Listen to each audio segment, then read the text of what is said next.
Selamat datang di Cari Duit. Di sini kita ngobrolin soal uang, usaha dan ekonomi tanpa pusing, tanpa ribet. Kita bahas gimana sistem bekerja, kenapa keputusan kecil bisa berdampak besar. Kalau kamu pengen paham finansial dengan cara yang lebih masuk akal, bukan sekedar ikut arus. Yuk, kita mulai.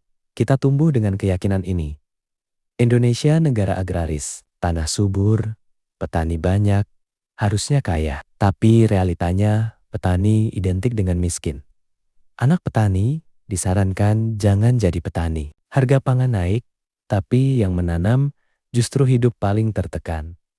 Pertanyaannya bukan lagi kenapa petani tidak sejahtera. Pertanyaan yang lebih jujur adalah, apakah sejak awal kita salah memahami pertanian sebagai sumber uang? Kalau cara berpikirnya keliru, sekeras apapun kerjanya, hasilnya akan tetap bocor. Siap, mari kita bahas.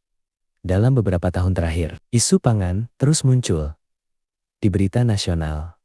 Harga beras naik, impor dibuka, petani protes.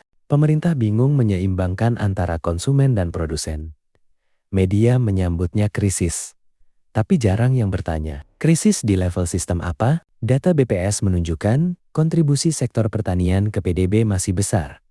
Tapi pendapatan rumah tangga petani stagnan.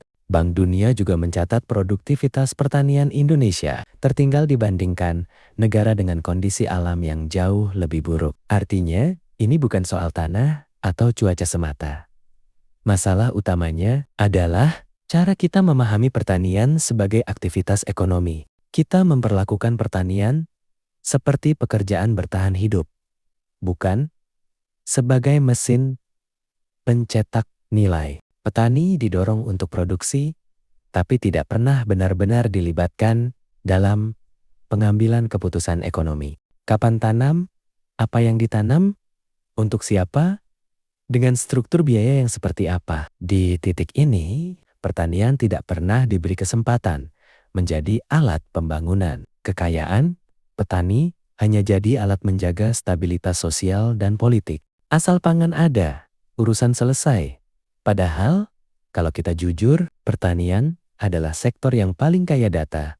Cuaca, musim, harga, permintaan, rantai pasok. Tapi hampir semua data itu tidak dikapitalisasi oleh pelaku paling bawah. Dan disinilah tesis kita berdiri tegas. Masalah ekonomi pertanian bukan kegagalan individu, tapi kegagalan cara berpikir sistemik tentang uang dan nilai. Ada pola pikir yang dianggap normal, padahal sebenarnya merusak. Pola pikir bahwa yang penting tanam dulu, nanti juga laku. Secara rasional ini masuk akal dari sudut pandang petani kecil. Mereka tidak punya modal menunggu, tidak punya akses pasar langsung, dan tidak punya data permintaan.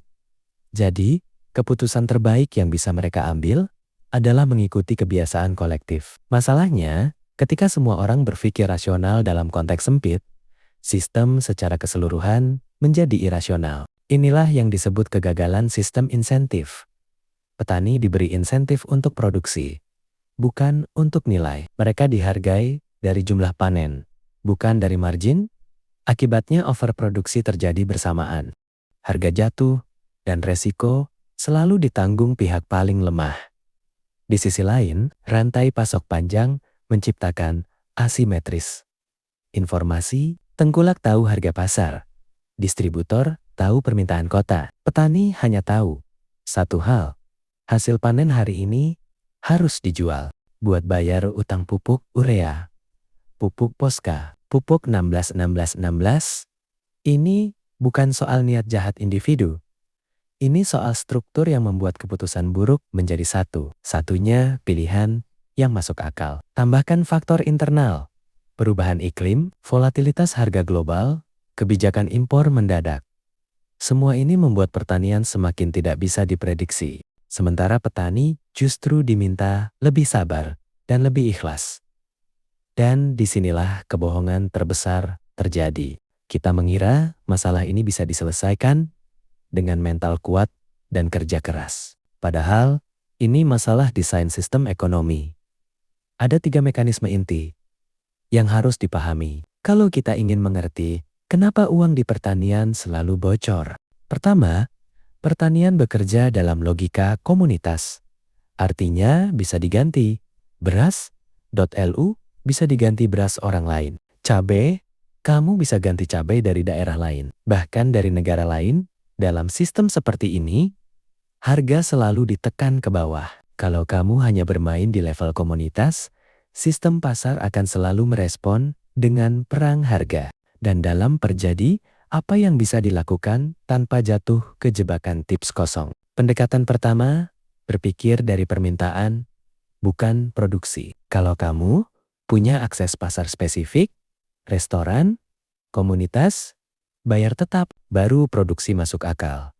Kalau tidak, jangan memaksakan skala. Pendekatan kedua, bagi resiko sebelum tanam. Kontrak sederhana, periode, atau sistem patungan lebih sehat daripada harga panen naik. Resikonya margin lebih kecil. Alternatifnya resiko nol, tapi probabilitas rugi besar. Pendekatan ketiga, nilai tambah selektif. Tidak semua hasil harus diolah. Pilihlah satu titik untuk menaikkan nilai, bukan mengubah seluruh sistem. Kalau modal dan SDM daya manusia terbatas. Fokus, diferensial, bukan diverifikasi. Ekonomi pertanian tidak rusak karena petaninya malas. Ia rusak karena kita terlalu lama memandang uang secara sempit. Selama pertanian dipahami hanya sebagai aktivitas fisik, bukan sistem keputusan ekonomi, hasilnya akan selalu timpang. Harga boleh naik turun, subsidi boleh datang dan pergi. Tapi kebocoran, nilai akan tetap ada. Perubahan tidak dimulai dari teknologi, tapi dari cara berpikir tentang sistem, tentang siapa mengambil keputusan, siapa menanggung resiko, dan siapa menikmati nilai. Dan pertanyaan terakhirnya, bukan berapa hasil panen kamu, tapi apakah keputusan finansial kamu bekerja sama dengan sistem atau terus dilawan? Itu refleksi yang layak dibawa pulang. Kalau video ini bikin lo agak tidak nyaman, itu bagus. Artinya ada cara berpikir lama tentang uang yang mulai retak. Channel ini tidak menjanjikan cepat kaya, tapi membantu lo membaca sistem. Sebelum masuk ke dalamnya, entah itu pertanian, bisnis, atau finansial pribadi. Kalau lo ingin belajar berpikir sebagai pengambil keputusan, bukan sekedar pekerja dalam sistem orang lain.